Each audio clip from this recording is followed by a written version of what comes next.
সূত্রপাত অনুষ্ঠান এবং আমার জন্মদিবস পালন।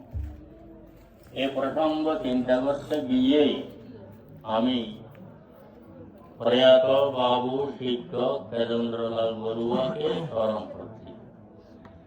তিনি 1971 ইংরেজিতে মারা গেছেন। সেই মৃত্যু অনুষ্ঠানে আমিও ছিলাম। তারপর বাবু বিভূতিরঞ্জন বড়ুয়া, তিনি মোগলটলিতে একটা গ্যারেজ ছিল।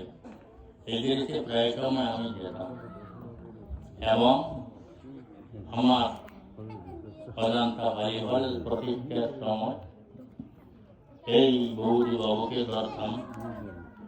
ডিওপিকে তিনি ডিওর সঙ্গে যোগাযোগ করে আমার কাজগুলো করিয়ে দিতেন। সেই বৌদি বাবু আজকে নাই, ওনাদেরকে আমি স্মরণ করছি।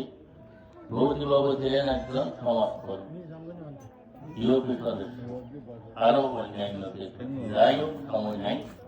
বৌদি বাবুর ছেলেকে আমার ভাইয়ের মেয়ে ইনাম রোহিয়ন বাবুকে বিশ্বজিৎ বাবুকে প্রদান করেছে।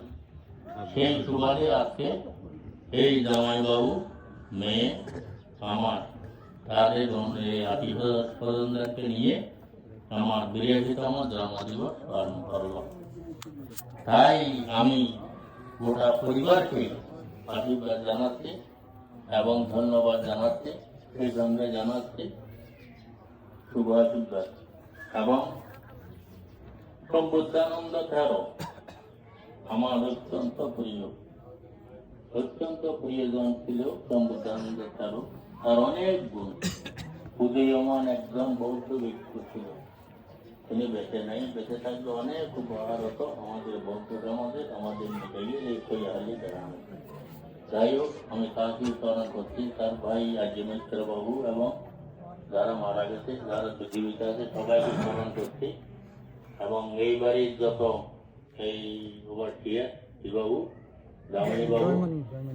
দামিনী বাবু সহ সবাইকে স্মরণ করছি। সবাই ভালো থাকুন, শান্তিতে থাকুন, এই কামনা করেই আমার বক্তব্য শেষ করলাম।